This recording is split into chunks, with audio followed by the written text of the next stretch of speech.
Hello, and welcome to another Rangaroo me Rangaroo, and today we are doing a 2v2 on Hell in a Very Small Place. So, on the left hand side, in blue, playing as Blue 4, we got ourselves Fenray and Joe Fishhock. And on the right hand side, in red, playing as Red 4, we got Risky Charlie and Skiritor? Yeah, whatever. But anyway, we're going to speed things up and get things going per usual. And see how this match all pans out. Now, this is only a 30-minute match, which is quite different considering that we usually see good old 40 minutes. So it is going to put quite a lot of time pressure on both teams. And it seems like Red 4 is going to be a little bit ready. They're Hind ready to go. I'm guessing this is going to be a rather long deployment phase because this is 38 minutes, 30-minute timer, and, well, a bit of trash talking on the rain. Where are you going? That is a good question.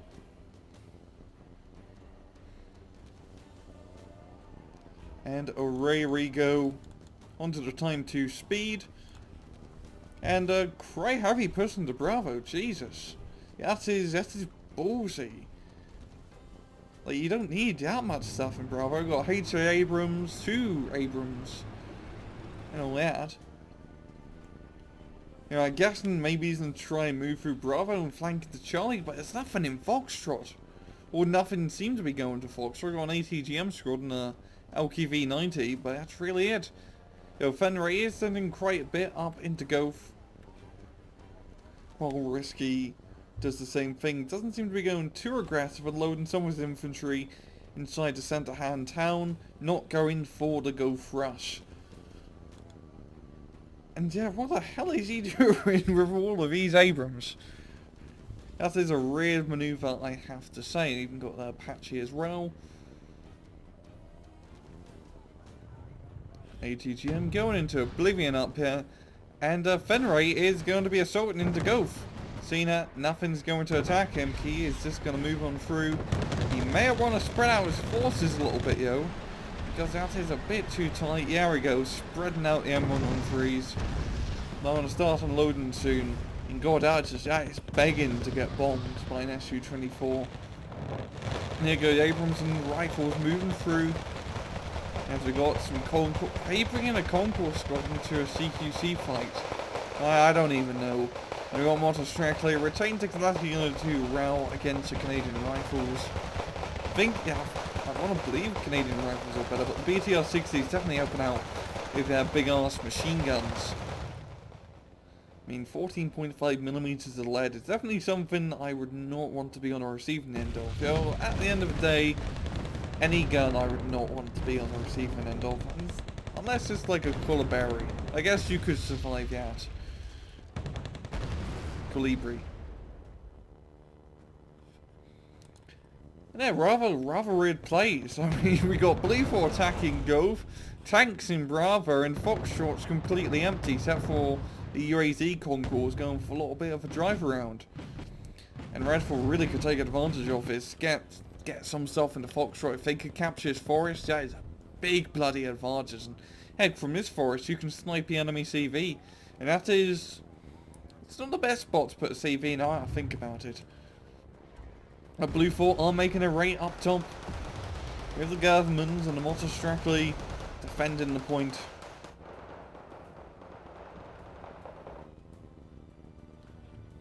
And that MI2 gets shot down by an LVKV. And we've got 2 MiG-25s, or 1 MiG-25 dropping in clusters and Su-24 going in for a seed. And they sniped the CV.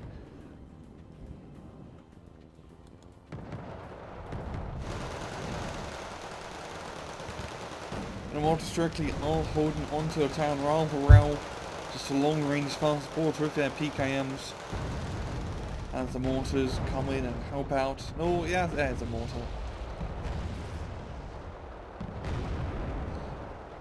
Now, usually the best thing if you're trying to attack Gulf from either side really, is just to try and maneuver your way through the forest and try to get into the enemy flank. Yo, it's frontal show in the town. This has to go in rather well. The model strength, they are taking casualties, so the BMPT is gonna help him out, fire support. The moto's being forced to fall back a block. And the Mi-24 now being brought up for fire support purposes. Now, I don't want to get too close because the AA unit is still here. We got a BTR-70 flanking around. And why are you putting an Abrams in the forest? I don't know. You'd probably better put infantry in here. Oh, come on, Abrams. That makes sense. So, it'd probably be better to put it back here, but, you know, whatever. You can do what you want. I'm not your overlord. Yeah, I wish I could be. That'd be a rather good gig.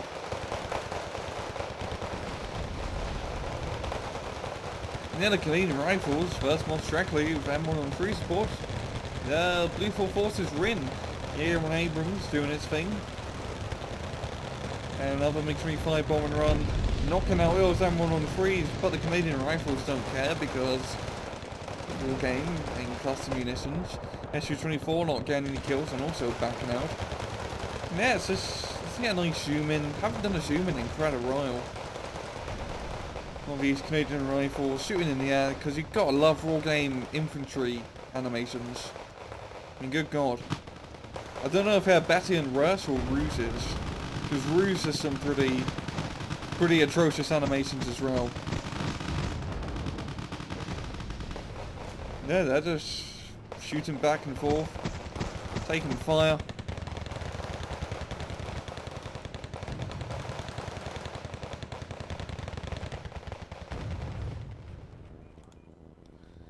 And Gove is rather neutralised. Blue 4 holding on to the Adult section and Red 4 holding on to the town. And they're just going to be exchanging mortar fire. They do manage to reinforce the hill a bit more, which is a rather good idea, but they don't have anything in the forest, which is... If Red 4 was to take advantage of this is... You could easily move through here, cap the forest, and then get some ATGM guys in this town, and then all hell breaks loose, because you pretty much annihilate anything that comes down this road here. Pretty much what I'm saying, if Red 4 were to be aggressive and attack his town, they could easily stop his assault into Bravo, or stop reinforcements for quite a bit. But alas, they are happy. We're defending onto Gove. We got mortars firing. You just gotta give, you know, Red 4 a bit of credit. The fog of war in Wargame can be a scary animal to deal with. Because sometimes you attack and there's nothing there. Other times you attack and there's an entire First Army just waiting for you. And MiG-25 once again doing the cluster bombs. Might also help doing some regular bomb runs, considering there's also infantry, but the clusters are doing a good job knocking out those 1-on-3s. And there we go, oh boy. Oh boy, we've got a Tomcat being brought out. Oh yes. I love Tomcats. Absolutely love using them.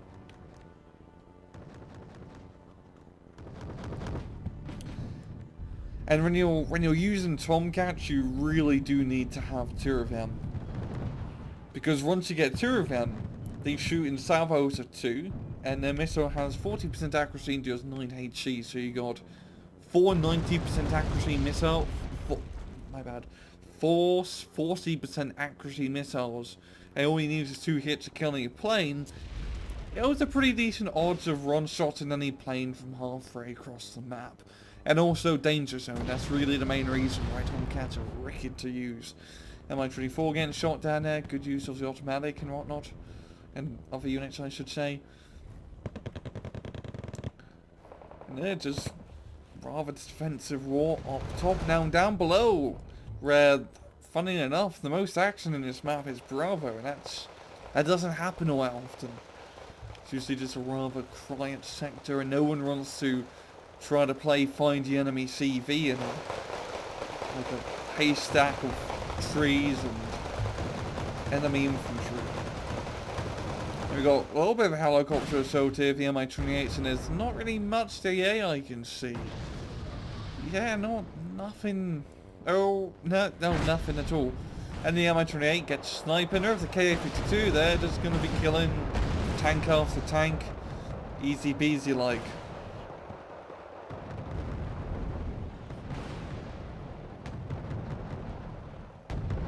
Yeah, this is too bad I didn't have any AA. Because yeah, that MI8 is just 28, I should say. Good job. Good job. And you've got MiG-25 being brought in. A lot of rear units being used that we don't see normally. I'm not saying that's a bad thing. I do like, you know, non-meta decks being played. I mean, we pretty much got just full-on USSR, which, funnily enough, we hardly see USSR anymore. It's all Yugoslavia, Eastern Bloc. And I do miss seeing those T-72 BUs, BMPTs, BMP3s. God, Russia is probably some of the most funnest units, I think, in the game. Yo, yeah, it is a subjective opinion. And we're going to speed things up a bit more, because this is rather anticlimactic. I mean, Redfall pretty much getting into Foxtrot overall, Ethos Hawk, getting some snipes, you know, misses the MI-28, MI-28 kills it back, and going to be killing Scrod. Yo, that LVKV, that thing's been getting a lot of kills this match. I mean, now it's some bloody elite status. Redfall has Foxtrot captured, which is an important thing. The Blue 4 is still in the lead by quite a bit. And we got a bit of a infantry attack going through the forest, smart move. Plane getting shot down, dropping in its bombs. Now we got two squads of Motostrackley with these guys as well. Probably more Motostrackley. And if you do play USSR, here's a tip. Don't use Motostrackley, just use VDV. The only reason you need to get Motostrackley is for the BMP3, that's really it. They're not good infantry units.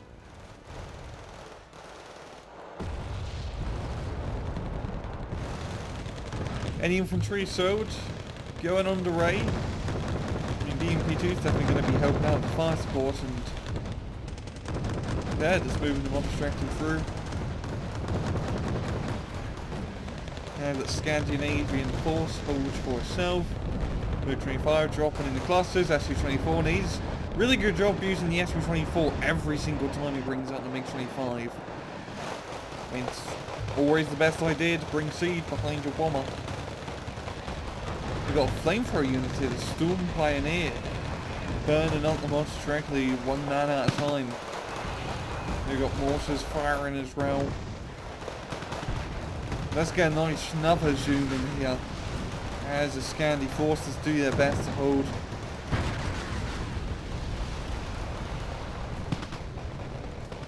Move for a trade. Oh, the models really do have gas masks on, huh?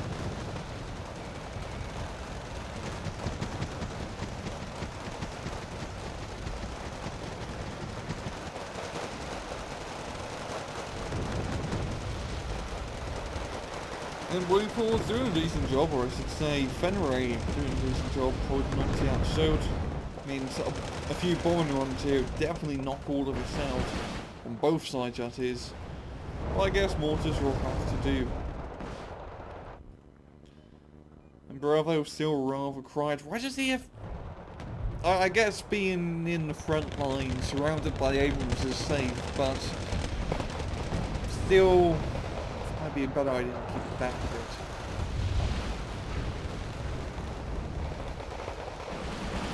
Mi-24P shooting the M1 on 3s. And F-15D Eagle going to be giving these units a bit of D. There goes Gornos.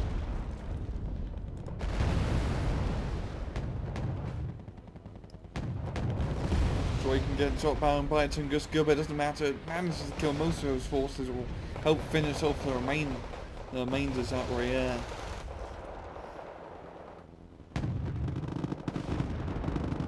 And things aren't exactly looking all that good for Redfall, even though they have middle under control. They are, well, their Sultan goes pretty much folded to Ray, and in 10 minutes they have to catch up to 185 points, which is a lot of points to catch up to in such a small time. To effectively do that, you need to have Golf and Bravo under your control. Now bringing up T-72, 87 model out, and getting more infantry up top to fight the good fight. Tomcat going in, trying to get the intercept, but fails to do so. The Canadian rifle shooting up the Spetsnaz. Not outnumbered, I bet. Even using some Canadian airborne.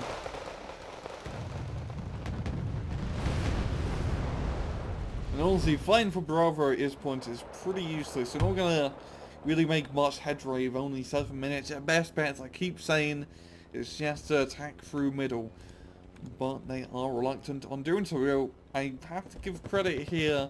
Risky Charlie managing to capture quite a lot of ground in Gove, knocking out most of the forces. Yeah, now the big thing holding on to Gove is to hold on to this little town. And if he can get some infantry into the air, yeah, to really seal the deal.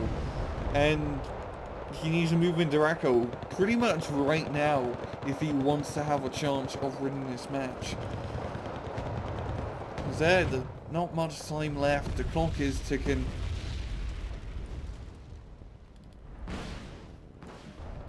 Infantry reinforcements being brought up by Blue 4. Bombing run for the F-15D, just coming out the motor strictly. And Stuart, how many Abrams does he have down here? He has one. Does the others get killed? That's what I'm thinking. He's using some combat. Damn, that's a unit I haven't seen in ages. Actually, that's bloody ages. I haven't seen these guys at all. I mean, it's decent. But if you're on infantry support, you should just get the CS.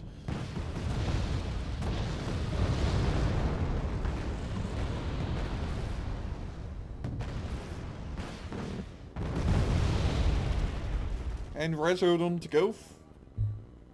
It did have a +1 point advantage, but Foxtrot is once again neutralised. And yeah, it's pretty much just going to be a Blue 4 victory. So let's just speed things up. Finish this off. How much are you want to flank up here? A little bit of assault into Foxtrot with some APCs. And yeah, it will be a good game. Blue 4 taking the victory rather close on kills here, only a like 105 point difference, which is not a lot. And yeah, Blue 4, great assault into bottom, completely captured Bravo, easy peasy like, and good defense up top as well from Fenray. And Red 4, like I said before, they just needed to push through middle. If they managed to get all the range out middle hand town by the canal, they could have really done a lot of damage into Bravo by negating enemy resupply. And I think Red 4 just seemed to be a little bit more offensive in that match. And well, I'm going to leave it off at, yeah, this has been enough Rangrocast. I hope you guys enjoyed the video. And as usual, please just take it easy.